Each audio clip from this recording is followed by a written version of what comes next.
সারা দেশে জ্বালানি তেলের সরবরাহ নিশ্চিতে দেশের ১৯টি ডিপোতে বিজিবি মোতায়েন করা হয়েছে।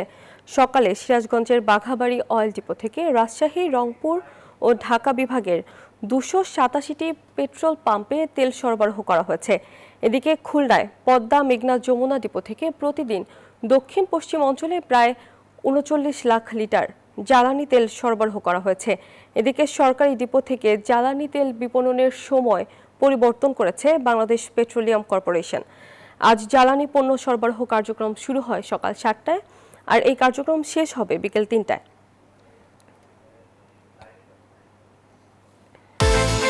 বিকাশ পেমেন্টে ১০,০০০ টাকার বেশি অফার, শপিং চলছে তো। দর্শক, ফিলিং স্টেশনের আজকের চিত্র জানাতে আমাদের সঙ্গে যোগ দিচ্ছেন খুলনা থেকে সহকর্মী মাকসুদুর রহমান। সরাসরি যুক্ত হব তার সঙ্গে। মাকসুদ, জানাবেন আজকের দিনের ফিলিং স্টেশনের চিত্র কেমন দেখছেন? জি ধন্যবাদ।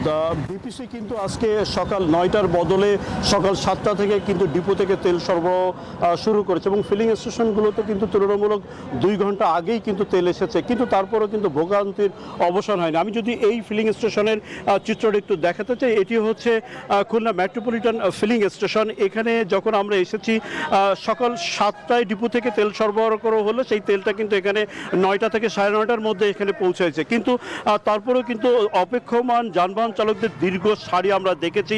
তাদের চোখে মুখে কিন্তু অসন্তোষ আমরা দেখেছি যে দীর্ঘ সারি দিয়ে কিন্তু তারা অপেক্ষা করছেন এই তেলের জন্য। কিন্তু যারা এই পেট্রোল পাম্প মালিক বলছেন, তারা বলছেন যে চাহিদা মতো তেল কিন্তু ডিপো থেকে পাওয়া যাচ্ছে না। এই কারণে কিন্তু ২০০-৩০০ টাকার বেশি পেট্রোল কিন্তু এখান থেকে দেওয়া সম্ভব হচ্ছে না। বিপিসি যে কাজটি করেছে সেটা হচ্ছে যে সকাল সকাল তেল সরবরাহ করার কারণে খুলনা ৩টা ডিপো থেকে পদ্মা, মেঘনা, যমুনা থেকে ১৩টি জেলায় কিন্তু সকাল সকালই তেল যাচ্ছে, অর্থাৎ ২ ঘন্টা আগেই কিন্তু ডিপো থেকে ফিলিং স্টেশনগুলোতে তেল যাচ্ছে, কিন্তু চাহিদা মতো তেল না দেওয়ার কারণেই কিন্তু এই জটিলতা কাটছে না। এবং যে আরেকটি কাণ্ড হয়েছে সেটা হচ্ছে যে এজেন্ট ডিলারদের কিন্তু তেল সরবরাহ করা হচ্ছে না। যেখানে গ্রাম অঞ্চলে যেখানে ফিলিং স্টেশন নাই, সেখানে এজেন্ট ডিলাররাই তেল বিক্রি করতো। এজেন্ট ডিলারদের তেল না দেওয়ার কারণে কিন্তু ফিলিং স্টেশনগুলোতে চাপ বাড়ছে। তো এই ছিল খুলনার পেট্রোল পাম্প থেকে সর্বশেষ। আমরা ফিরছি স্টুডিওতে সামিয়া তমার কাছে। সামিয়া তমা। মাকসুদ, ধন্যবাদ আপনাকে।